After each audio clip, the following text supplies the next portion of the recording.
Olá, meus amores, minhas amoras, como é que vocês estão? Tudo bem? Hoje nós começamos um conteúdo novo, um conteúdo muito interessante e que vai contar um pouquinho do início da história de todos nós. Vamos lá?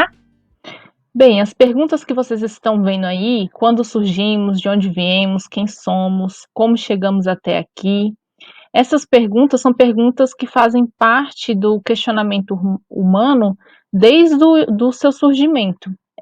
Hoje nós vamos falar um pouquinho sobre isso. Então, hoje nós vamos estudar qual a origem do ser humano. Para estudarmos isso, nós temos que entender que temos duas categorias de explicações, uma com base religiosa e outra com base científica. São elas o criacionismo e o evolucionismo. O criacionismo vai ser a explicação religiosa para a origem do ser humano. Já o evolucionismo vai ser a explicação de base científica. Então, vamos começar a falar um pouquinho sobre o criacionismo. Nós chamamos de teoria criacionista qualquer visão para a origem do ser humano que acredite que o mundo e os seres humanos tenham sido criadas por um ser divino. Então, qualquer teoria, independente da cultura ou da religião, que pregue que os seres humanos foram criados por um ser divino, nós chamamos de criacionista. Então, nós temos diversas teorias criacionistas. Dentre elas, a gente pode citar como exemplo o mito da criação maia. Para o povo maia, em sua mitologia, eles acreditavam que os deuses Huracan, Tepeu e Gucumatz se juntaram para fazer o homem. Primeiro tentaram fazer de barro e não deu certo. Depois tentaram fazer de madeira e não deu certo. Depois eles decidiram reunir todos os deuses e fizeram o homem a partir do milho, que era um alimento sagrado para os maias. E só assim teria surgido o primeiro homem, segundo essa cultura.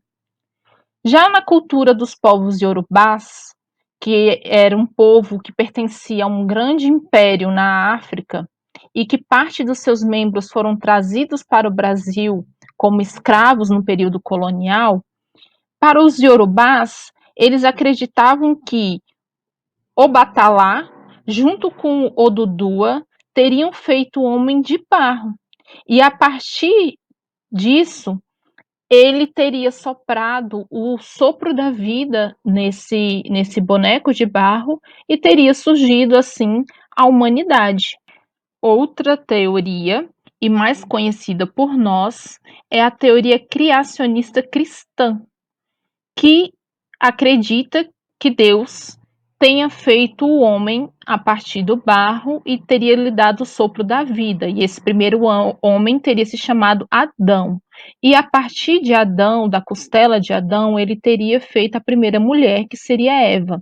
Bom, pessoal, eu queria parar um pouquinho para chamar a atenção de vocês para algumas questões. Primeiro, povos diferentes do presente ou do passado devem ser respeitados e compreendidos de acordo com a sua própria cultura e tempo.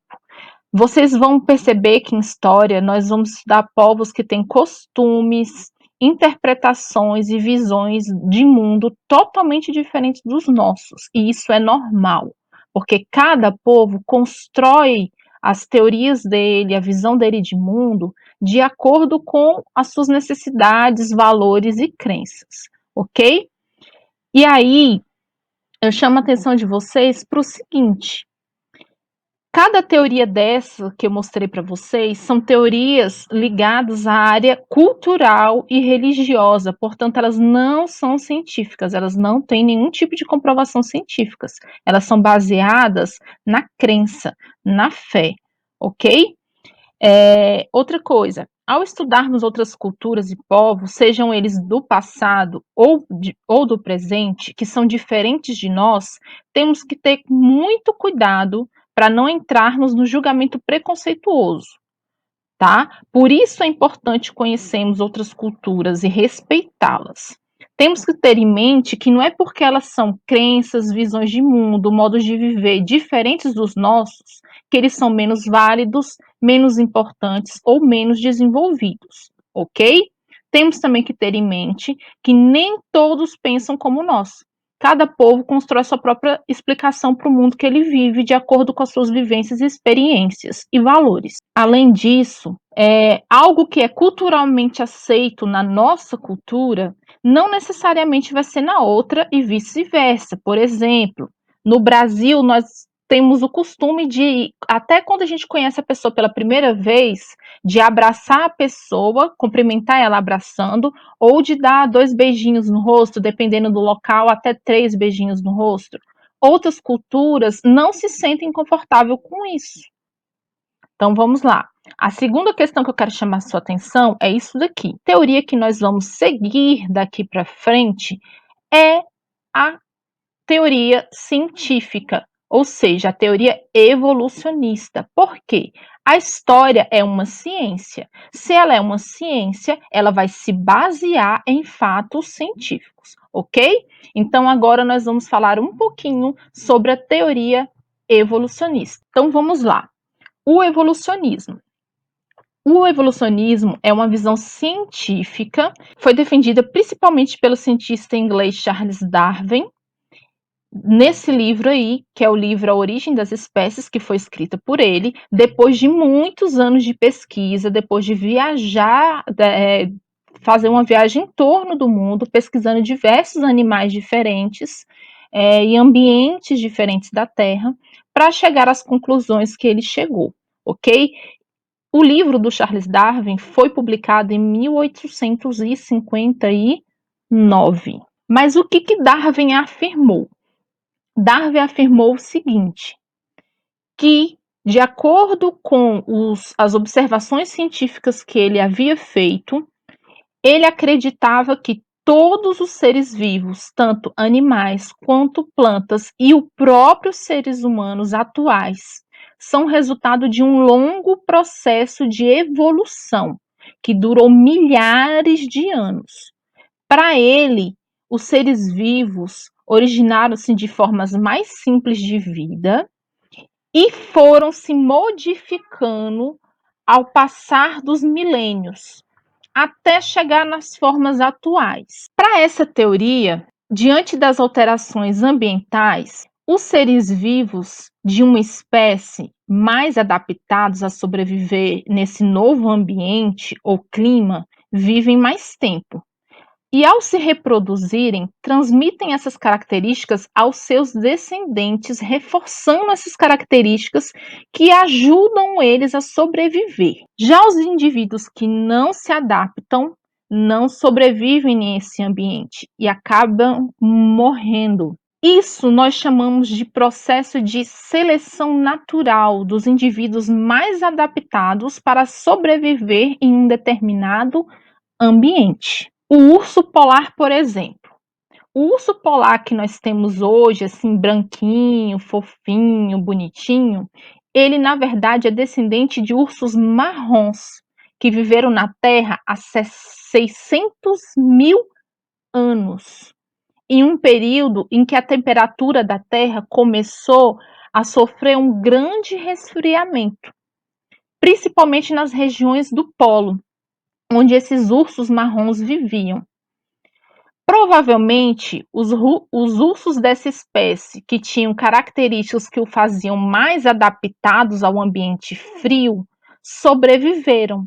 E os que não tinham essas características acabaram sendo extintos ao longo do tempo desse resfriamento.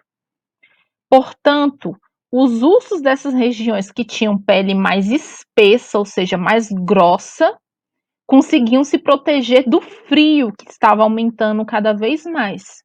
E os que tinham pelo mais claro conseguiam se camuflar na neve, o que permitiu que esses animais não fossem tão notados no ambiente e facilitasse para eles caçarem, o que facilitou a sua sobrevivência. Mas atenção, esse processo de adaptação foi lento, gradual e durou milênios. Outro exemplo, os animais que não tinham características necessárias para se adaptar com sucesso às mudanças ambientais que ocorriam, acabavam sendo extintos. Por exemplo, é o caso do mamute que viveu há 10 mil anos. O mamute é um parente do nosso atual elefante. Só que o mamute, ele era peludo. Ele foi feito para viver em regiões mais frias. Há 10 mil anos atrás, você começou a ter um período de degelo da Terra. Então, as temperaturas começaram a aumentar. Provavelmente, esse animal não sobreviveu a essa mudança de temperatura, junto também com acreditam alguns cientistas, com a caça predatória dos seres humanos da pré-história a esses animais. Outro animal que existia aqui também na Terra, e esse existia inclusive no Brasil, foi a preguiça gigante. Ela existiu aqui há 10 mil anos atrás. A preguiça gigante chegava a ter 5, 6 metros de altura, ok? E ela é parente das atuais preguiças. O que aconteceu? No período que houve também uma mudança climática, essa preguiça não conseguiu sobreviver, porque o ambiente dela mudou, a oferta de alimento dela deve ter mudado, e ela foi extinta, enquanto os seus parentes, que deveriam ser menores, conseguiram sobreviver.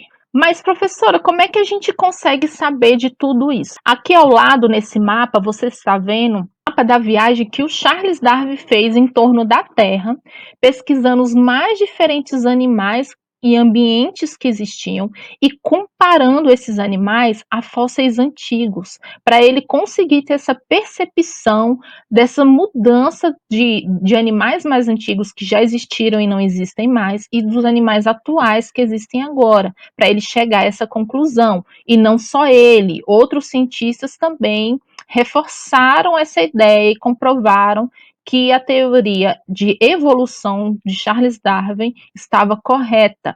Aqui vocês estão vendo o fóssil acima, o fóssil de um mamute, né, que também foi encontrado, e embaixo o fóssil de uma preguiça gigante. Então, a partir do estudo dessas duas fontes históricas e de outros fósseis que são encontrados, você consegue perceber essas mudanças desses animais e quais espécies eles foram gerando no futuro, ok? Bom, pessoal, por hoje é só.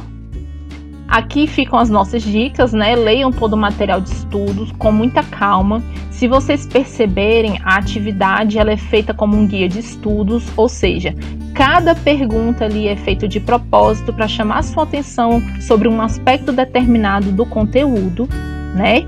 Então é necessário sim que você leia as informações que são colocadas ali. Além disso, as informações que estão dentro da própria atividade servem para você consultar, para você conseguir fazer a atividade e ter um entendimento melhor sobre a matéria. Leia cada questão da atividade com bastante atenção, consulte o material de estudos para responder as questões e qualquer coisa, tire dúvida com a professora nos comentários particulares da plataforma. É só me procurar lá que eu te ajudo. Inclusive, eu quero mandar um abraço carinhoso para todos os alunos que me mandaram suas dúvidas. E, além disso, alguns não tinham dúvidas, mas me mandaram mensagens carinhosas, agradecendo o material de estudos, agradecendo que a gente está se esforçando para ajudar vocês, agradecendo os vídeos, agradecendo porque eu estou ajudando a resolver alguns problemas com a plataforma. Então, adoro essas mensagens. Se quiserem mandar mensagens assim também, pode me mandar, ok? Então, beijinho a todos.